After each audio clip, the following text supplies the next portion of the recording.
तो good morning everybody, my self Acharya Vishnu. आज आपसे न्यूरल पैटर्न के बारे में डिस्कस करूंगा। What are neural patterns for DNA.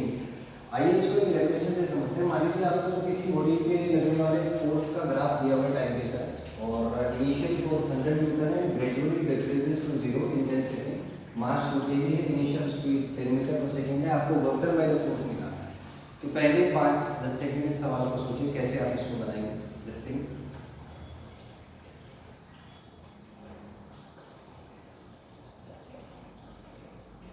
I hope आपने सोचना स्टार्ट किया होगा।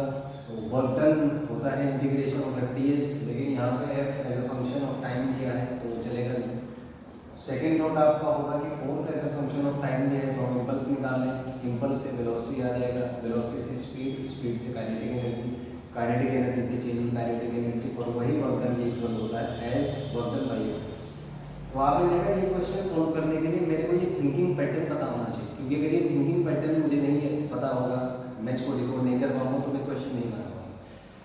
तो आइए पहले इसको सॉल्व कर लेते हैं। तो यहाँ से क्या होगा, मैं इम्पल्स निकालूंगा। इम्पल्स हो जाएगा आपका integration of FDT which is m into v minus g। Integration FDT इस ग्राफ का एरिया हो जाएगा, ये ट्रायंगल है तो इसका एरिया होगा half into base into altitude. Mass आपको दिया हुआ है 2 kg, v minus 10। तो यहाँ से आपका आ जाएगा 500 is equal to twice of v minus 10। तो यहाँ से आपका v minus 10 250 आ जाएगा, तो v यहाँ से आपका 260 आ जाएगा। आपका फाइनल स्पीड पता है, इनिशियल स्पीड पता है, तो यहाँ से आप चेंजिंग काइनेटिक एनर्जी निकालेंगे half into m v square minus u square. तो ये होगा half into 260 whole square minus 10 whole square. तो ये जो चेंजिंग काइनेटिक एनर्जी है आपका 260 होल स्क्वायर माइनस 10 का होल स्क्वायर है, तो लगभग 260 होल स्क्वायर इसको बोला जा सकता है, और यही आपका वर्क डन आएगा एज पर वर्क एनर्जी। तो आपने देखा एक बार अगर हम पैटर्न फेच कर लेते हैं calculation is very easy, but the complex part is first of all learning the neural pattern and it's perfect retention in the exam. तो उसी बारे में आपसे डिस्कस करूंगा। तो जेईई दोनों के 3 सब्जेक्ट्स हैं, PCM and PCB. Chapter wise content की बात करें, there are 100 chapters in each subject. इसमें फिजिक्स केमिस्ट्री मैथ्स है, इसमें फिजिक्स केमिस्ट्री बायो। तो टोटल अगर आप कंटेंट रफली 100 क्वेश्चन 100 चैप्टर्स में बांटा जा सकता है। सिलेबस की बात करें, लगभग 6000 A4 साइज पेजेस हैं जो ओवरऑल कंटेंट है, लगभग और इसमें टोटल अबाउट 9K पैटर्न्स हैं, 9000 ऐसे छोटे छोटे पैटर्न्स हैं।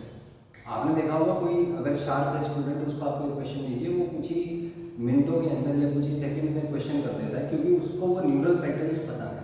तो there are patterns to solve question. कोई भी सब्जेक्ट हो, हर सब्जेक्ट में कुछ पैटर्न्स छुपे होते हैं जिसको आपको डिकोड करना होता है, और पढ़ने का पर्पज ही उन पैटर्न्स को अपने माइंड सिस्टम में फिट करना है, क्योंकि वो पैटर्न्स अगर आपको पता लग गए तो आप भी क्वेश्चन सॉल्व कर लेंगे। लेकिन जनरली होता है कि स्टूडेंट्स को उसको सही तरीके से पैटर्न बेस्ड स्टडी नहीं करते हैं, रफली पैराग्राफ बेस्ड स्टडी करते हैं, एक अदर कन्वेंशनल तरीके से पढ़ाई करते हैं, तो पैटर्न्स बेस्ड स्टडी नहीं करते। तो होता है ये, जब वो पढ़ लेते हैं, जब उनसे पूछा जाता है आपने क्या पढ़ा, वो चैप्टर में से पैटर्न्स फैच ही नहीं कर पाते। जो कहानियाँ सुनाते हैं, अपने विचार बताते हैं। Science is not about thoughts. ये जो आप कह सकते हैं कि फिक्शन है, fiction is a different thing, art is a different thing, literature is a different thing, science is a different thing which is based on facts and based on patterns। तो जो भी बात आप करें, अगर वो पैटर्न बेस्ड नहीं है, अगर किसी ने उसको एक्सपेरिमेंटली प्रूव नहीं किया है, तो it's not science, it's just fiction, hallucination. तो थोड़ा सा डिफरेंस है। तो अपने स्टडी पैटर्न्स को थोड़ा सा साइंटिफिक बनाएं, फैक्ट्स बेस्ड बनाएं। तो जो भी आप पढ़ते हैं, जो भी फैक्ट्स हैं, वो वेरीफाइड है scientifically. Different number of scientist ने एक 25-30 साल लगा के या बहुत सारा समय अपना लगा के मल्टीपल एक्सपेरिमेंट्स के थ्रू इनको वेरीफाई किया है, तब जाके वो फैक्ट्स बने। और जो फैक्ट्स हैं वो किसी साइंटिस्ट के नहीं है, मेरे नहीं है, आपके नहीं है, किसी Albert Einstein, Newton, Thomas Tesla, Nikola Tesla, किसी उसके नहीं है, वो नेचर के हैं। तो यही चीज़ है पैटर्न्स की। जो पैटर्न बेस्ड स्टडी करें, then you will be able to solve things effectively. एक चीज़ इसमें और डिस्कस करूँगा, एग्जाम में ये एडवांस है तो उसमें 54 to 60 क्वेश्चन आते हैं, जेई मेन में तो 90 क्वेश्चन, नीट में 180 क्वेश्चन। और इन क्वेश्चंस में जो इन्फॉर्मेशन यूज होती है 25 से 30 पेज की इन्फॉर्मेशन यूज होती है, मतलब 200 में से केवल 1 पेज आपके काम का है। तो यू कैन अंडरस्टैंड कि कितना ज़्यादा प्रिसीजन आपको चाहिए। तो 30 और 6000 का रेशो निकाले, 1/200 आता है विच इज 0.005, रफली which sums out to be 0.5%। So that is the retention rate. तो जो आप पढ़ते हैं, मान लीजिए आपने 6000 पेजेस पूरे पढ़ लिए, एग्जाम केवल 25 से 30 पेज में से आएगा, तो अगर वो पेज आप रिटेन करने में सक्षम है तभी आप मार्क्स ला पाएंगे। इसको ऐसे सोचिए, एक बच्चे ने केवल 25 से 30 पेज पढ़े पूरे 2 साल में, लेकिन वो पेज पढ़े जिससे क्वेश्चन आए, क्या स्कोर आएगा आप जज कर सकते हैं। अगर सब चीज़ें ठीक हैं तो 100% स्कोर करेगा। दूसरे बच्चे ने 5970 पेज पढ़े 2 साल में, लेकिन जिस 30 पेज में से क्वेश्चन आए उसको उसमें से कुछ भी नहीं आया, वो रिटेन नहीं कर पाया, कितने मार्क्स लाएगा? 0।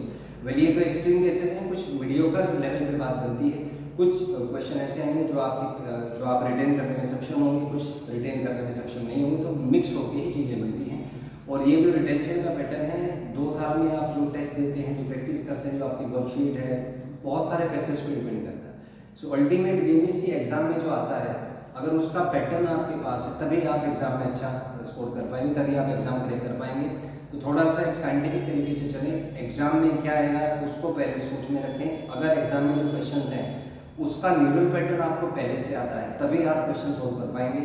सामान्यतः अगर कोई नया क्वेश्चन आ जाए जिसका पैटर्न आपको नहीं आता, तो एग्जाम कंडीशंस में, नई सिचुएशंस में उस पर वर्क करना बहुत डिफिकल्ट होता है। बहुत कम प्रोबेबिलिटी है, बहुत कम स्टूडेंट्स ऐसे हैं जो नई सिचुएशंस में काम कर पाए, which is explicitly works for JEE advance.